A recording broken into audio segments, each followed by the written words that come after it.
This is a human body static dissipator. It has 4 holes, as you can see, one hole here, one hole on the top, and on this side also one hole here and one hole in the bottom here. So the static dissipator can be mounted on the wall or on support channels at about 1.5 meter height, and after mounting it on the wall or on the support channels, there is a earth connection here. You can see on the left handle, this earth connection has to be connected to the ground or the earthing strip passing nearby, and this is the power supply cable, gray color. This power supply will be connected to the terminals mounted inside the static dissipator.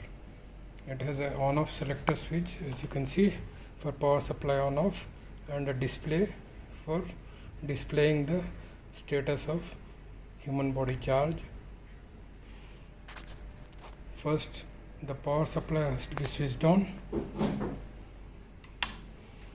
Once the power supply is on, it will show the version of the software used in human body static charge dissipator. After some time, it will show open. Now it is showing open. Now the human body static dissipator is ready for discharging the static charge. It has 2 handles, one handle on the left side.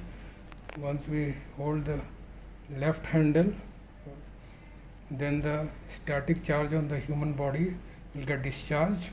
Then after some time we hold the left handle, then the human body will measure the resistance, and if it is less than 1 megohm, it will indicate pass.